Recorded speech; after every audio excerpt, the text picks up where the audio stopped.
on locations throughout the world. Standing passengers, please do not lean against the doors. Picture goers, we bring to you new films of interest. Chicago in State is next. Doors open on the left. The miracle of the motion picture. Please be considerate when talking on your phone or listening to electronic devices. Chicago's a nice town if you're looking for pizza. Welcome to 4 Stars, a Chicago film podcast. A podcast where we talk about movies set in Chicago. Each episode, we'll be discussing a different movie that's set in or was filmed in the Chicago area, its cultural historic relationship to Chicago, and whether it's a good representation of the city. We want to figure out what makes Chicago movies different from movies about other cities, and to answer the question of what a Chicago movie even is. I'm Jeremy Martyr. I'm a programmer and filmmaker and work at the Music Box Theater. I'm Paco Alvarez. I'm a journalist based in Chicago. And on today's episode, we are doing a very recent release, A Working Man, directed by David Ayer, starring Jason Statham, Michael Pena, David Harbour. Dare you to name one more after those three. I couldn't really recognize a lot of the people, but it is a movie that's set in Chicago, and some parts of it were filmed here. So we thought that we would give our first impressions. Yeah, this is a first impressions episode. This is sort of trying out a new format for our show. We usually like to take a movie that is, had an impact and everyone thinks about as a Chicago movie. And instead we wanted to look at the release schedule, look to see what movies were either filmed here or in this one, they decided this is a Chicago movie and then went ahead and filmed it in London. And we want to talk about that. We want to talk about, what that looks like and what Chicago movies are, out in the box office. I mean, usually we set a little, we start the episode by talking a little bit about the context of what was going on when the movie was released. Everything's normal. Things are super, super normal. Everyone's chill. Yeah. Everyone's driving normally. There's no problems in Chicago or in the world. So this movie isn't really a reflection of our times, I would say. We just need to just continue doing normal stuff. Yeah. I guess, where should we start? Well, we just pulled up to the theater and the theater was packed. Yeah. We were like, everyone has a working man fever. Everyone's ready to go. And everyone's seeing a Minecraft movie, I guess. I don't know what that is, but we were alone in our theater. There was maybe 2 other people. There was a couple and there was like 2 older guys.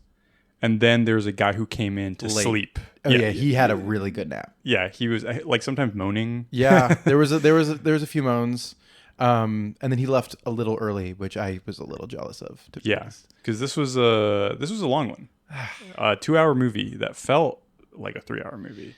To be honest, Paco, I kind of was excited for it. Yes. Against my better judgment, I was like, this might be good. I don't know. I just was thinking, I was like, this is going to be a dumb action movie. I came in with the right expectations and I was disappointed. You texted me a few weeks ago saying, I heard that A Working Man was set in Chicago. And then I was like, we have to do a fucking episode about this. And yes. I was really dreading it. Because David Ayer isn't really someone who I think about that often. And when I do think about, it's kind of negative thoughts. And then last night, I decided, you know what, I should maybe do a little bit of research, maybe revisit or visit some of David Ayer's filmography. And I looked through it. There weren't that many things that were interesting to me because I have seen a few of his movies. Wasn't a huge fan. And I decided to check out his directorial debut. He had already written Training Day and a few other movies. Harsh Times. And starring Christian Bale. And it's about a veteran of the global war on terror who has severe PTSD and drug problems. And I was like, this is exactly the type of movie that I want to watch.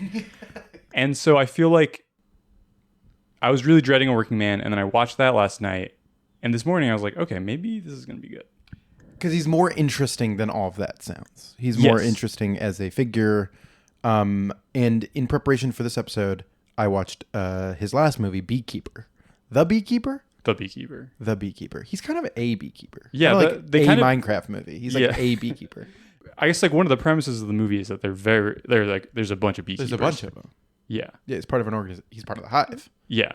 But then it's the beekeeper? Yeah. I guess he's kind of the beekeeper. Like he's the best one. He's the Like guy. what's the point of having like this special organization if you're just gonna have like one guy? I know. Yeah. I Because agree. like in this one he's working man. He's a working man. Yeah. Oh, this is interesting. We're having a trend here. A Chicago movie podcast. Oh, that's true.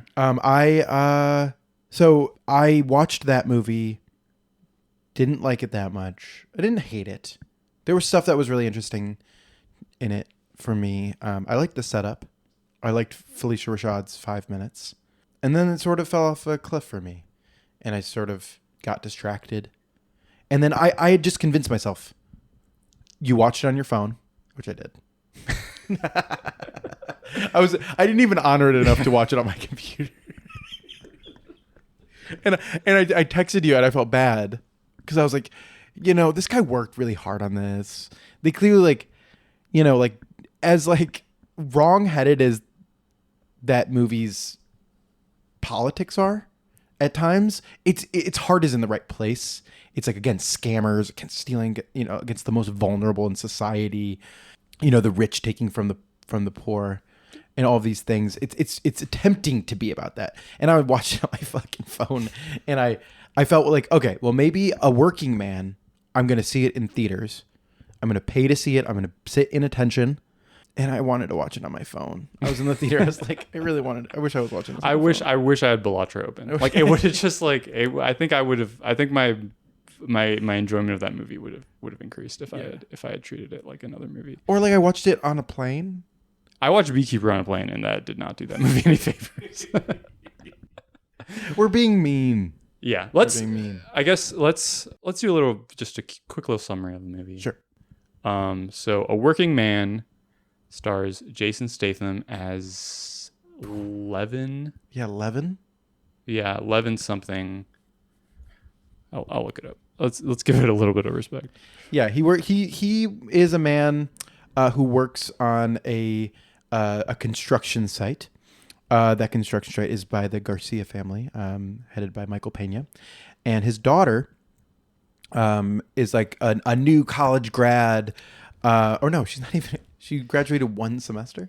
Yeah, she was like in the middle of college. Got it. She's like, yeah. So she like finished one semester, and she wants to go out with her friends.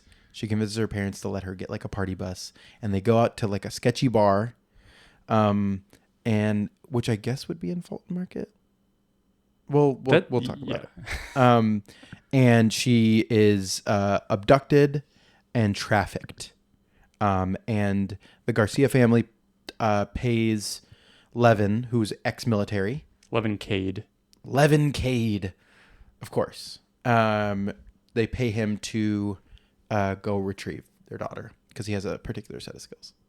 Yeah, it's kind of like the classic vigilante with a John Wick framework almost. Yeah. Like a lot of the movie is like, who is this guy? Like, like he's big trouble. Yeah, but he doesn't even have the... Anyway, they get in with because the movie is telling you that it's about this working man, and then it becomes a Russian mafia movie. Yeah. It really is just a John Wick thing. Yeah. Which I guess is also the Taken thing, right? Where like there's these Eastern European like syndicate. Are they Russian and Taken? No, they're Romanian. That's interesting. I feel like they're Eastern European, but they're not.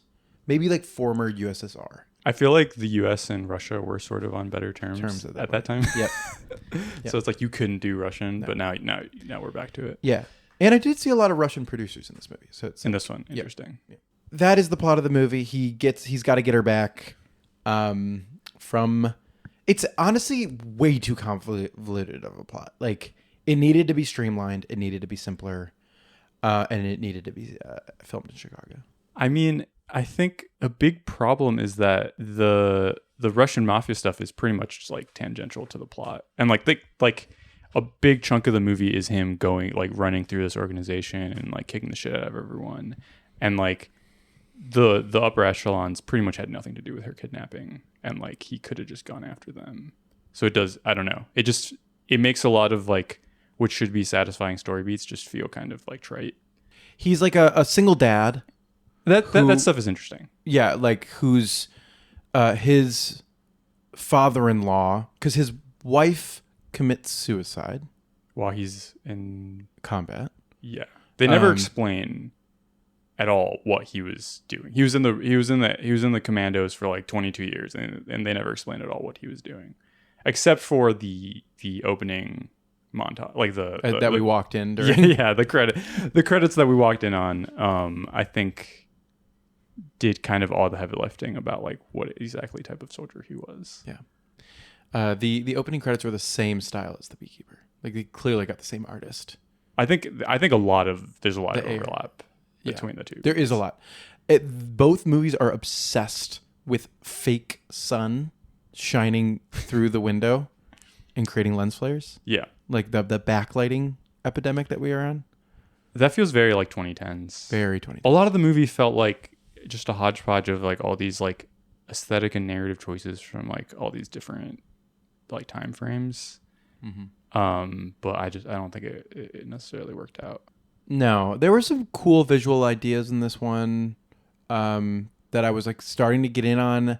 Like I kind of liked that fight in the back of the car when he's being There was like a few different. I liked the scene where he had the Russian mafia boss tied up like by the pool.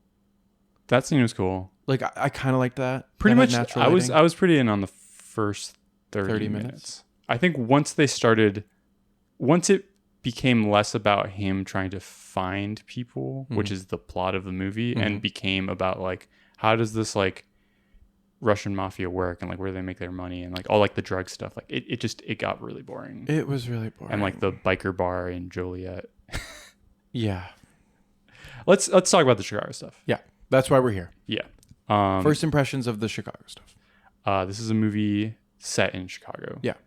They do say that a lot. They do mention Chicago often.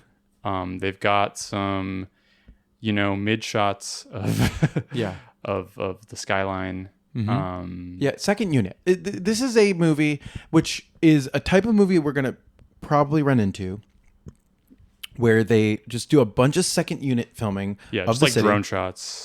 Drone shots through the car window, stuff where there was no need to have any stars fly out. And you just film the city, and then you match that footage to the London stuff that they shot. Yeah. And so, like, poor second unit director was tasked with finding locations that matched in London and Chicago, and it doesn't work. Like, it's always raining in London, and every single shot of Chicago is sunny. Yeah. It looks like a tourism ad, and then it'll cut to London. It's just grim. There's a really great scene when daughter Jenny is like out on the town with her friends and they're going, I guess like, the closest would be like a kind of Fulton Market-y area where like people are walking on the River street. North. Yeah. Like just like a high density, lots of bars, kind of skinny streets. And they just make it really, really windy. Yeah. It was funny. I wish they had done that the whole movie, like kind of, like in the Turin Horse, where it's just like super windy the whole time. Yeah. There was that scene that I liked. And then, I'm sorry. I just realized that you were talking about the Turin Horse. Jesus. This movie was definitely like the Turin Horse.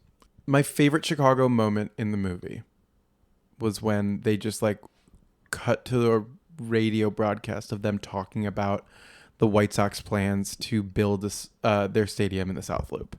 And there's like clearly this was written, or at least like post-production was happening. Because that was pretty recent. Yeah, that was during like that cycle. Yeah, that was like September or something. Yeah, like five months ago or 6 months ago or something. So that was just really funny to me. That was. It's kind of surprising they didn't have Statham wearing like a Sox cap. Or they okay. Like, do you? I guess this movie is. Do you think that he knows that he's? Like, do you think that Jason Statham knows that this movie is set in Chicago? He knows that it's America. Yeah. Like, there's a lot of like general Americana stuff.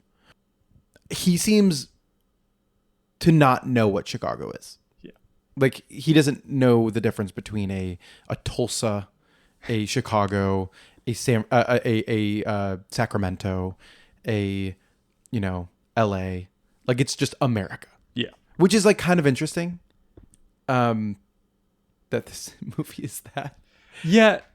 That's actually a good point, that the movie uses Chicago as a stand-in just for general America stuff. And even like the geography of the movie, which makes pretty much no sense to the actual mapping of Chicago, like how Chicago is laid out. But there is like an interesting relationship between like Chicago and like the city, the suburbs, and like the exurb/rural area. Right. That like I think is true for a lot of other like Urban. other urban environments, but not necessarily like the way that Chicago works. Like we have like a really large kind of suburban sprawl. Like that's kind of like a really important part of the city. So like you're not getting those like super forested areas that you would maybe in other like southern cities. I feel like have more of like you drive out an hour and it's like the woods and Like where David Harbor is. that would be like, yeah, you'd have to drive. That'd probably be like Michigan. Yeah, because the sun is setting Yeah. on the lake, so it would have to be on the other side of the lake. But it doesn't, they don't care. But I think it's interesting that they don't care, given all the cultural connotations, especially among like conservatives, which this movie is maybe more aimed towards. The cultural connotations of Chicago are like completely absent from this movie. Like it could just be any other city. You're right. Yeah. They there's no like none of like those dog whistles. Yeah. They just use it of like, this is where working people live. Yeah. This is where construction happens, where people wear Timberlands and have their foot up, and they take lunch breaks, and the mafia messes with them, and they shouldn't. I kind of love that everyone is trying to give Jason Statham food. Yeah, no, that stuff was good. Pretty much all the homemade tortillas and stuff. Yeah. Pretty much all the construction stuff was good, and they drop it immediately. Like within, I wanted them to bring it back. After the first 15 minutes, you don't see another construction site. Yeah. Okay. So my issue with this movie, I have many, but I just like really thought they were going to lean, even if it was bullshit, this like faux conservative gesturing, posturing at working class stuff. Like I just wanted the writing to be like every single ally he was going to make was going to be like some different type of working class guy, working class girl. Like, oh, like she like can like, even like when they bring on the bartenders, I was like, oh yeah, we're going to meet someone. He's going to make an ally with them. No, the bartender is working for the Russian mafia. The biker gang should have been fucking bike riders guys. Yeah. Like that's they what had no should've- personalities. They had no personality. Except for like the main guy. Yeah, but he was just a ham, Yeah. which was fun to watch. But all of that stuff gets flattened by the military stuff, which is the overarching, like the specificity of Chicago and the weird the makeup of the city, the Joliet of it all. Like all that stuff gets flattened out by the view of this movie that like everyone is either ex-military or sex traffickers. Or like just a family construction company. Yeah, or the boss that you love. Yeah. Who's small business owner who you really care about. Yeah. And like that is the view of this movie that flattens the city into something that it's not. Yeah. Into like a mouthpiece for like larger social commentary that's like half-assed. Yeah, which is like it's got weird something I noticed in the opening construction scene when they're giving like that big speech about how like today's like a really important day, like we all got to work really hard, is like it was the most diverse construction crew I've ever seen. Like they just had like people of like every race, every gender just like working in this construction crew, and it's something that for a movie that feels sort of conservative coded is sort of surprising. But I think it's only because of in our like super culture war-y environment. Like there's like a universe out there where like that is more normalized. Like the reality of construction crews of Chicago. I've worked construction. I've done it before. I'm not from that background at all, but I've done that. And that you get crews of different guys who all come and they're like all cousins with each other. Yeah. And they come in and there's like all of a sudden there's like a bunch of Ukrainian dudes or Polish dudes and they're all talking shit. And then like there's a big group of Mexican guys who come through. And like they're all like being headed by the foreman, and everyone does their job. Everyone gets along, even though they're in their little groups, and everyone goes home. They're not friends with each other. They just like have their little sections, and that is at least my experience with it. This movie is more coding that we're all a unit. We're a team. We're looking out for one another. And it's kind of like a military allegory. Like the construction crew is sort of like, it's thinking about like the best way to organize society is like kind of like a military unit, and like the best small businesses are those that work like that. This is going to be a little bit of a tangent, but not really. The last job I had before the pandemic, I worked in advertising.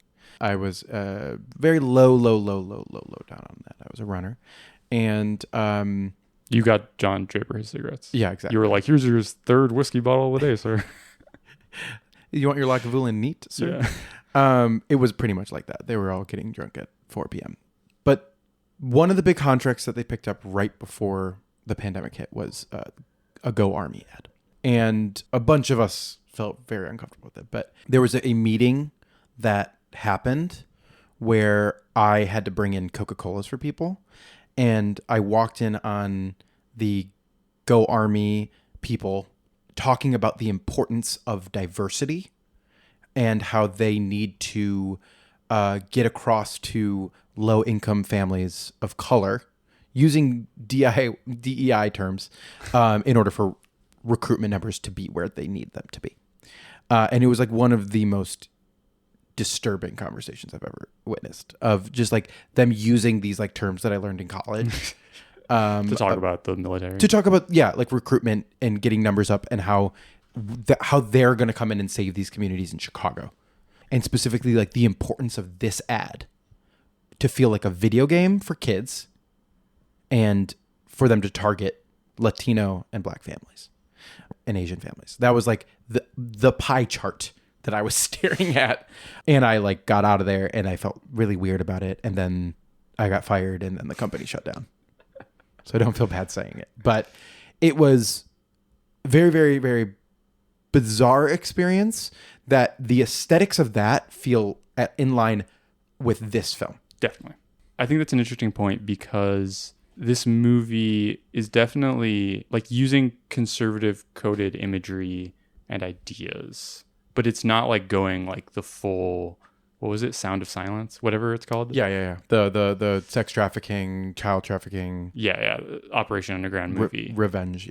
Yeah. Where it's like the movies are like somewhat related, I would say, but like this movie is definitely has a broader, or at least is aiming for a broader appeal. Sound of Freedom is the name. Sound of Freedom. Mm-hmm. Sound of Silence is the Simon Garfunkel thing. And it's just not, it's not a side of conservatism that you see now as much. No. Especially it's like the hawk, like Bush era, like for our country, like we are all together as one Americans. Yeah. Conservatism. It's sort of like, I like to think about like Clint Eastwood as like a multicultural conservative. And like, this is kind of in that vein, like much worse than any Clint Eastwood movie and like much less interesting to talk about. But, Clint's so weird. Yeah. Ayer is not that weird. Yeah. He's a little weird. I guess since you brought up Bush, I do kind of want to talk about Ayer a bit, because I do think he's like, because Statham was hiding in that bush. Yeah. He like hides his car in that bush. That's true. They were like, he's in a Dodge in the bush. Yeah, that's your point. I feel like Ayer is interesting because I was looking him up. He grew up, like, he came from a military family, I believe, and he grew up like with a cousin in LA, kind of in like a poor area of LA with like a lot of like Latino gangs, and then he joined the Navy. And then he got into film. And his first few movies, he wrote some submarine movie I've never heard of. And then he wrote the script for Training Day. That was kind of like his big break. He also helped out on Fast and Furious, which is another movie that's sort of like white guy, gets in with multicultural gang. Yeah. Training Day is also like that. Yep. And then we're not too different, you and I. Yeah. Even though we come from different worlds. Yeah. And then the movie I watched last night, Harsh Times, is a movie that's like really steeped in that, and it plays Christian Bale as this military vet with severe PTSD and like drug problems, who's like all his friends are Mexican, and like he's like really, he kind of speaks with like a Mexican accent the whole movie, and he's like speaks perfect Spanish the whole time. It's a incredible performance. And White guy stuns. yeah, white guy stuns, film goer by speaking his broken Spanish. And the movie itself is ultimately somewhat sympathetic with like veterans, but it's also like critical of not veterans, but like the military and the police. And like the whole point of the movie is like this guy's clearly like super fucked up, and you see him do like insane shit, and he's constantly on the verge of like committing a massacre. He's distrusting of systems. Yeah. Some to an extent. Yes. He's like there is corruption and grift and a rot at the urban center, like there's decay that is being reflected in all of our systems. Yeah. Politicians, the police, the military to an extent. But it's like the people who represent the military are honorable and good, and individuals are uphold the beliefs, not the systems. Definitely. But that's how a working man is. But I think Harsh Times was not like that. Okay. Like this movie was sort of like we failed our veterans, but also like we are letting them fail by like letting them do like the whole movie is sort of like we let this guy do insane shit during the global war on terror, and now he's bringing that back to us. And I guess a working man is also like that, but it's like positive. Like, yeah, we let him do fucking shit. He waterboards the guy in this movie. Yeah. Jason Statham. Yeah. I want to put this on the record. Yeah. Jason Statham busts into a drug dealer's home because he's trying to find his boss's daughter who's been kidnapped and sex trafficked. And he immediately, before like contacting any of her friends, which he never does, by the way. Yeah. All the people she went out with who didn't get trafficked. Oh, we don't ever see them again. We never see them again. He doesn't even go that route, which is like, why? That like this is poor detective work.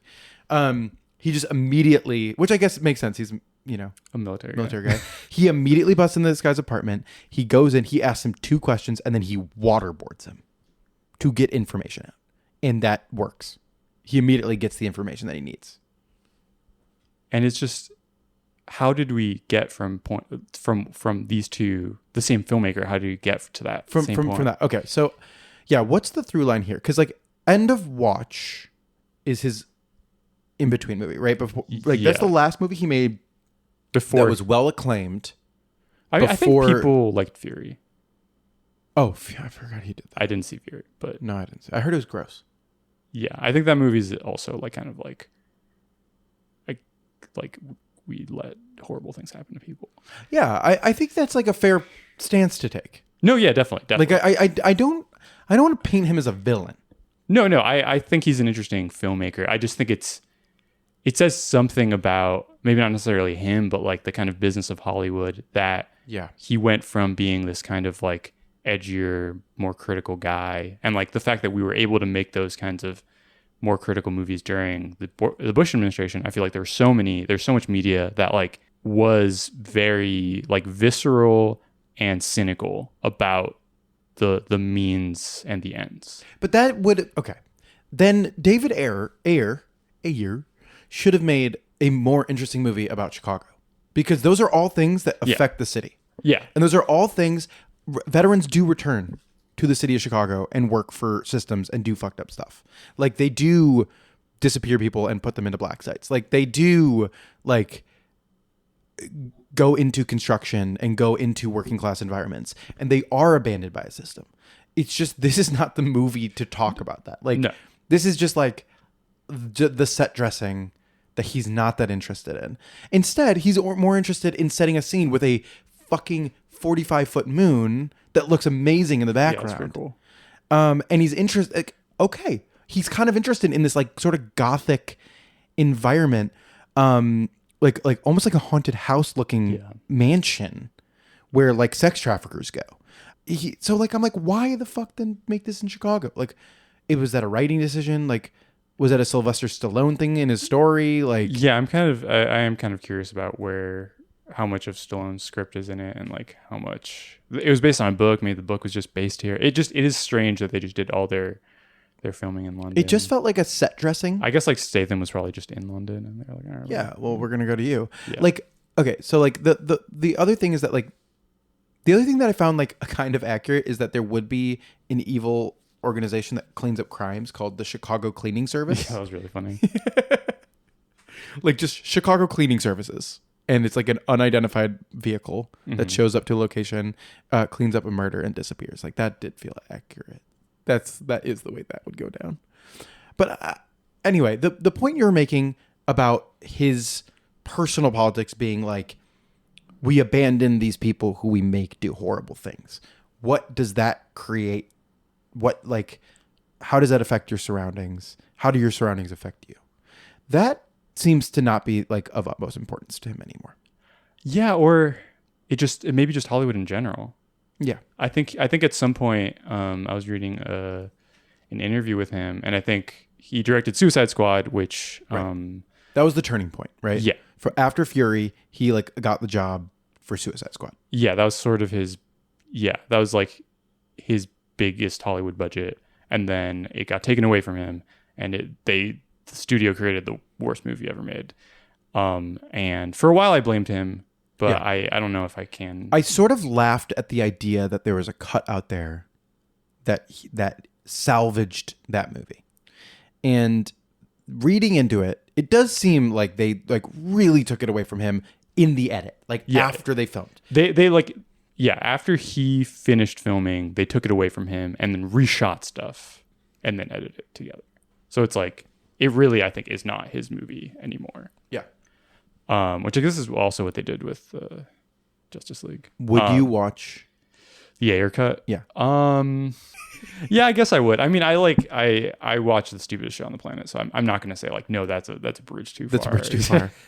Yeah, I mean, I just went to go see A Working Man, so yeah, that's fair. I said I was going to watch the Snyder Cut, and I didn't, because I every day I went to go watch the Snyder Cut, I found a better thing to do with my life, and I'm not against watching it. I'm not against it existing, but I kind of felt the way that I do about director's cuts in general, where I'm like, this is an interesting thing, but it doesn't affect the thing that came out. Like, yeah, like the Justice League situation is so beyond the pale and so fascinating to some people, but to me personally, I'm like, I have no investment in this. Like, I don't care about the DC EU, but like to people out there are people who care, and it was big news when they decided to go against what they were saying and they released a TV show that was the Snyder Cut. Like, that was fascinating when that happened. Yeah. With this one, I'm like, would it be interesting to watch this? No. Do I still want them to release it in terms of like what that means?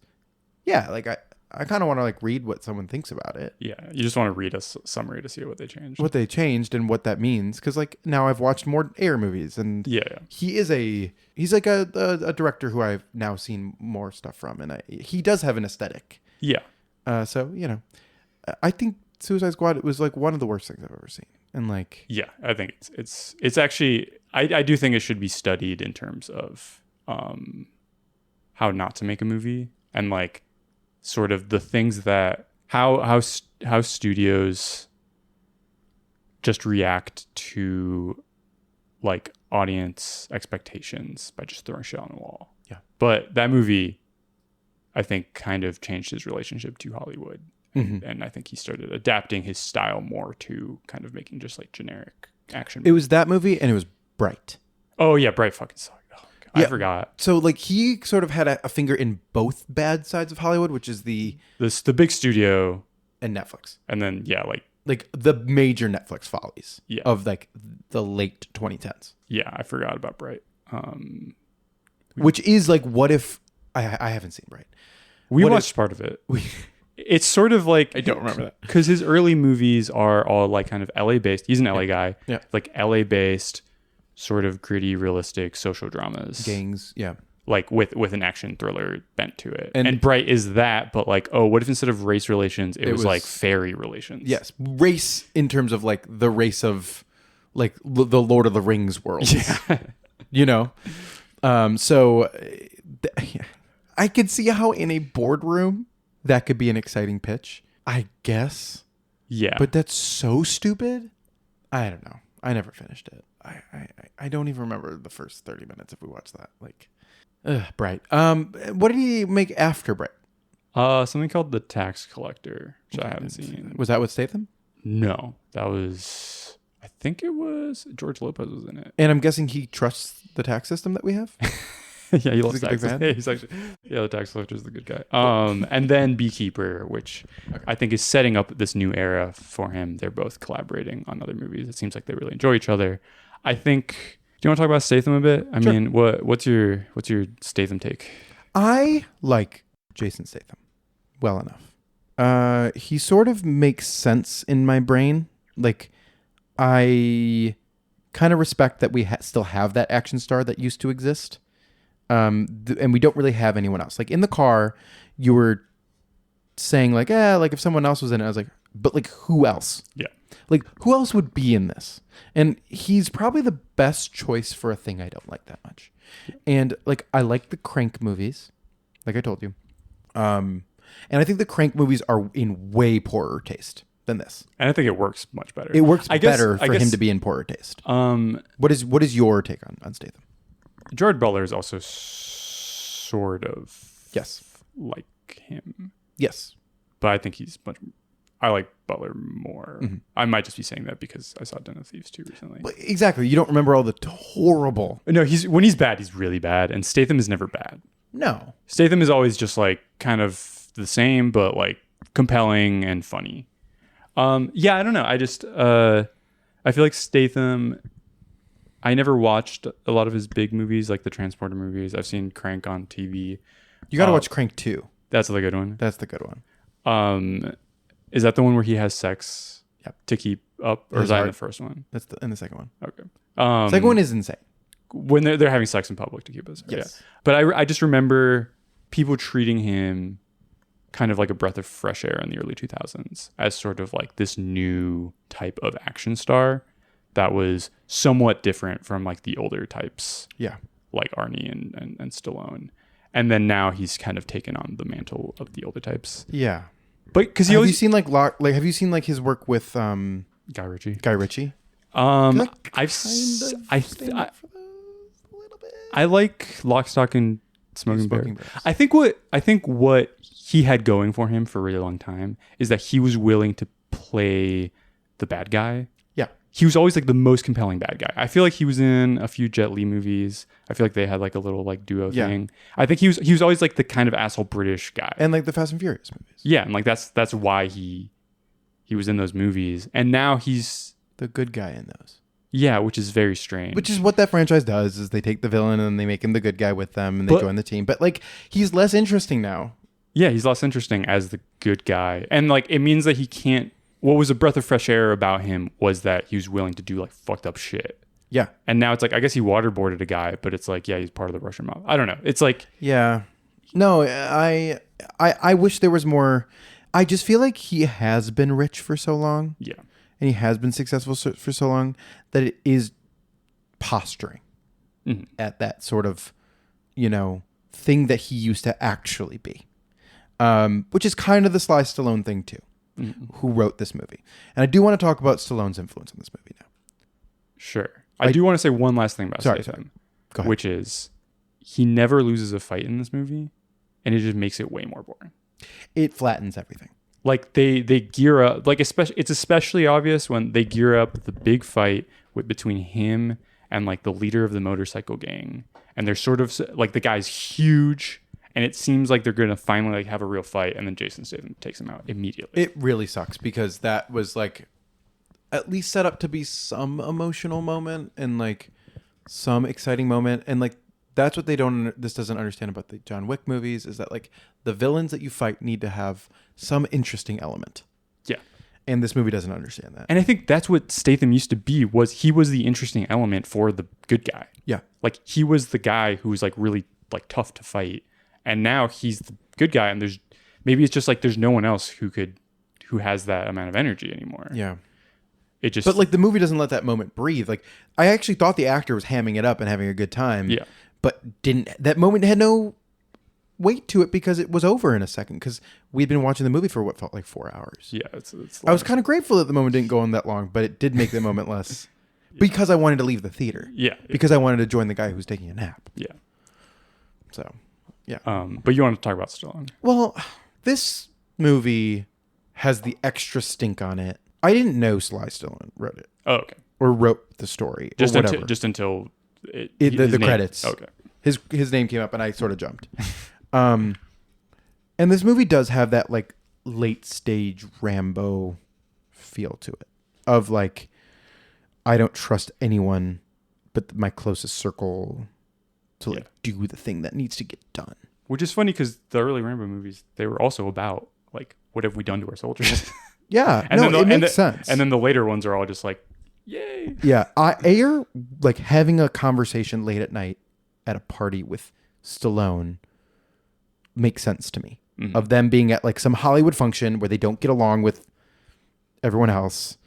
And they're like, this is kind of a weird state Hollywood's in. We kind of want to go back to like the movies you used to make. Sly, like I grew up on Rambo. I grew up on the Rocky movies. Like the Rocky movies are pretty good, I think.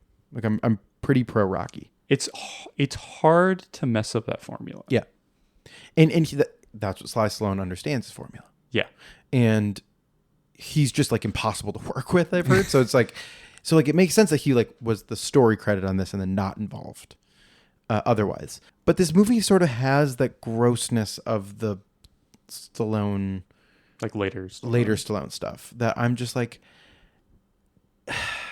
it just feels like this movie is not at all interested in avenues that it could have gone down, that it doesn't, that would have been more fun and more interesting. And instead it just gets bogged down in this Russian mafia, sex trafficking, like Taken route that is just kind of boring. Yeah, I agree. There's a part of me that wanted it to be more in bad taste. Yeah. And more like exploitative and gross. Right. And it's in this weird in-between middle zone where it's, you're not entertained and you also feel bad about watching it. Yeah. That's how I felt leaving, where I was like, if I'm going to feel bad, if I'm going to eat fast food, I want it to be like a decent meal, you know? Yeah. And I'm in such small portions. Yeah. And I was sort of left just being like, well, that was a thing we did. Mm-hmm. And I was like thinking too hard about the Chicago stuff, which really falls off a cliff at some point. Yeah, the beautiful forests of Chicago. The forests of Joliet. Yeah. Where I'm like, I don't doubt that there is something, but it's small and it doesn't look like that.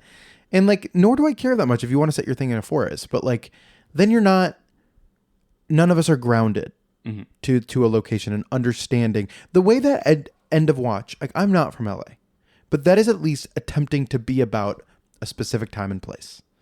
Yeah, and definitely. His LA movies are really, I mean, they're portraits of LA. And they're portraits of LA. He knows the city. A side of LA. And like, this movie just isn't that. And maybe it's on me for expecting that from a working man. Yeah.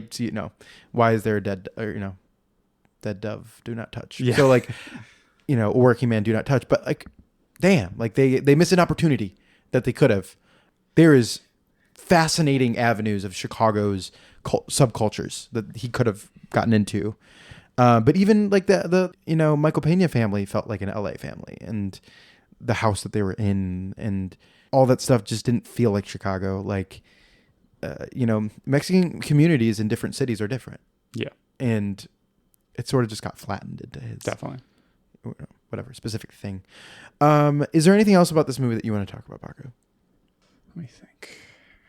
You had a take that you wanted to share with me.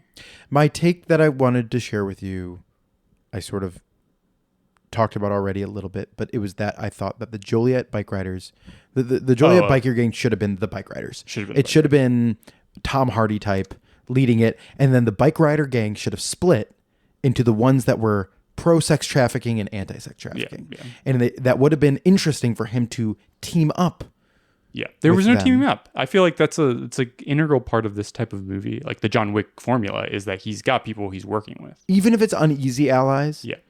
Even if he's like, oh, you're meth dealers, but they're meth dealers with a conscience, or meth dealers with like, this is where I draw the line. Well, they sort of do. I do feel like some of the Russian, like the main Russian bad guy, like who's a son. Everyone, like the other Russians don't like him because he like does this fucked up shit. Yeah, but then they all end up attacking him because he killed their cousins or whatever. Yeah. And who gives a shit? Yeah. I hated that stuff. I actually kind of like the two Russian, Like the two. At some point, they bring in like the tough guys. And it's like a really fat guy and a really skinny guy. yeah, like it's kind of, and like one's bald and one kind of has crazy eyes, big eyes. Like that was kind of interesting. And then he immediately kills them. He immediately kills them. Like there's no. I like when they like. I also like the scene with the where they like kid or they beat up the father-in-law. Yes. And those two guys are just in the background, like doing yoga poses and stuff, because like the father-in-law is coded as like a hippie. He's like a Waldorf parent. He's like a Waldorf parent, but like a really rich Waldorf parent. Yeah. Like he's like a Montessori parent. He's like a new age guy, and that's why he's so different. I liked when he walked in and he went to go pick up his daughter for the first time, and they were just having a Alice in Wonderland tea party. And he's like, what's the occasion? He's like, no occasion. Like, that was kind of fun. I was kind of like, this is how you differentiate the aesthetics. This is as ridiculous a costume as the construction site costume that Statham's wearing. Like, they're as stock photo like Halloween store version costumes. Yeah. Jason Statham with a hard hat and Timberland boots and Carhartt is just as ridiculous as this guy walking in with a hippie Alice in Wonderland getup. Yeah. I don't know. Is there anything else you want to talk about? That's pretty much it. I don't know. It's not that good. Don't go see it. Yeah. Catch it on a plane, maybe. Yeah, I feel like it'd be fine on a plane if you got another phone app you're on scrolling through. Yeah. I don't know. Maybe will you watch the next Ayer film? This one kind of set up for a sequel, I'm guessing. Yeah, but Beekeeper will get a sequel. Yeah, I don't know if this will. I don't know. It's doing okay. Yeah. I mean, I guess it probably depends on the premise. I mean, I wasn't going to watch this one. I would rather them just keep working together. Yeah. And do another movie. Yeah, that's true. If they just keep, I think you disagree, but I like this more than Beekeeper. Maybe. I should go in and out of it. Beekeeper was like PG-13, I think. Yeah, but I didn't mind that. Like there was more creative. Like when he tied that guy to the car and then sent the car off the edge. Yeah, that was more interesting. That was more interesting than any kill that we got here. He was just like shooting. Yeah. Or like elbowing a guy. Or like a bunch of neck stabbing and watching the blood isn't worth it for me when the kills aren't creative. Yeah. Like there was like some decent stunts, but like none of them where it like blew me away. It just didn't. I didn't think the action was shot super well. There was too much. It had too much of the early 2000s cutting. I mean, it might just be a kind of residue of where Ayer learned his filmmaking. Yeah. I feel like there's something. I guess something interesting about the movie is that how American it is in terms of aesthetics. And like, I feel like the best American action movies are movies, and like the most influential American action movies are action movies that were like weirdly inspired by other cultures, you know? So it's like the wave of action movies in the after the Hong Kong. Yeah, after like the after Hong Kong cinema became really popular in the United States, and sort of like, you know, the John Wick, which was clearly inspired by like all those Indonesian action movies. I was gonna say like the next Beekeeper movie is gonna be made by Timo, and he's like one of those directors who's from that Indonesian wave. Yeah. And this movie has like some of the story beats from those types of movies, but like it's just like pure American schlock, and it's like not that good. No. And there's a certain part of me that's kind of tired of the John Wick riffs and like that type of punching to a beat. Yeah. Yeah. But I was kind of wishing there was more of that in this one. Yeah. Yeah. But we were like compelled enough to go. Yes. To see what it was all about. And we were just talking about this, but if Novocaine was set in Chicago, there's nothing that would you couldn't pay me to go. Yeah. And like that style of action movie of like the I can't believe I got here. Yeah. There's two types of action movies, and it's either like conservative John Wick or Reddit John Wick. Yeah. Yeah. Or like he's right behind me, isn't he? Yeah. Yeah. Or military. I heard Wes Anderson's next movie is an action movie, and I'm really excited about that. Yeah. I'm like, that is something that fascinates me, which is like, what is his take on action. That like, what is someone with And like also a visual PTA style. Yeah, and PTA's next movie is also action. Yeah, so it's like, I'm interested in like, if that is introduced into the, the ecosystem, what happens to action movies? Definitely. So, not that I think they need to be all fancy and, they don't need to all be Wes Anderson movies. It's fine to have like some trashy, schlocky, Bronson style. Is that his name? Charles Bronson? Mm-hmm. Yeah. Charles Bronson style, like action revenge movies. Like those have always existed in Hollywood, and they will. And they're an interesting kind of reflection of what's going on at a certain point. Yeah. They accidentally reflect our current. Yeah, especially because like this movie is compared to those early vigilante movies, which are also all so super racialized and super racist, and like just a complete like reflection of how scared white Americans were. Mm-hmm. This movie is like pretty neutered overall. It never goes over the edge into really like going and tackling the subject seriously. No, you're absolutely right about that. What would you give this, Paco? Like a star rating? Yeah, like if like say for example you're going to give it a star rating. I mean, I didn't really like it. It felt really, really long. The Chicago stuff was pretty bare bones. Bare bones. It was pretty bare bones. And it just was boring ultimately. I think I was just bored by it. So I'd probably give it 4 stars, like the Chicago flag. Yeah, I agree. I thought it was pretty whack. I thought it was just like pretty generic at times. There was times in which I just like really wanted to be doing anything else. It made me realize that I will not just watch any version of this type of movie. There's a reason I usually just like, I'm a little bit more selective now about the movies I go to. I definitely feel more grown up. Yeah. Having watched this movie. Because like before I would just watch anything. And now I'm just like, you know what? I don't have to spend my money on this. No. And we did this because of the podcast. So that's on us. But if I had to give it something, I would probably give it 4 stars, like the flag. Probably like 4 out of 10 stars. Yeah.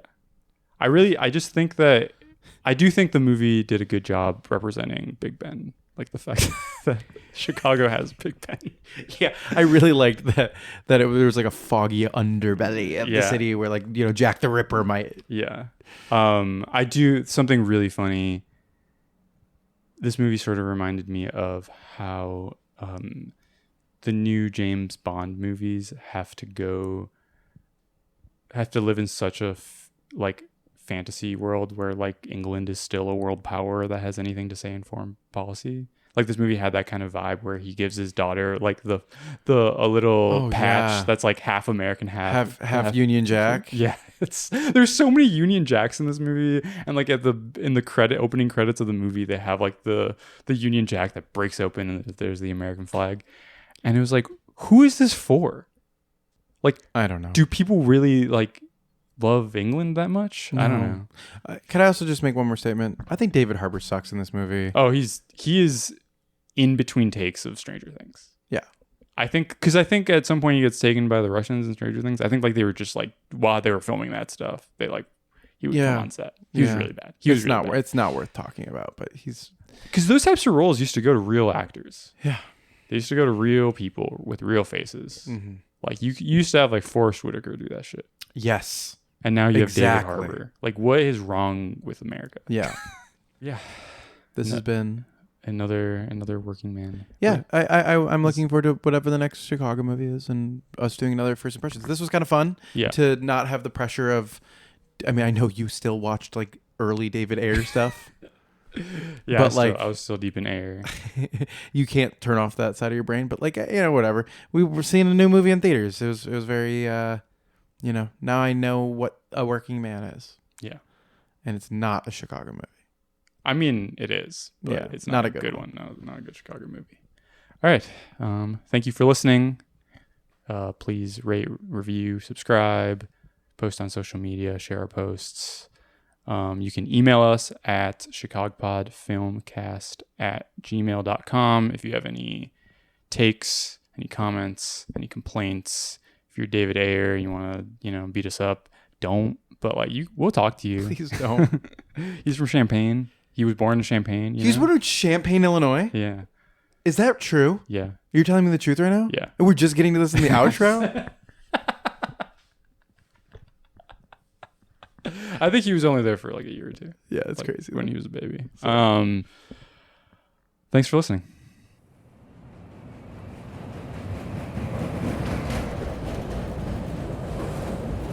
Please be considerate when talking on your phone or listening to electronic devices.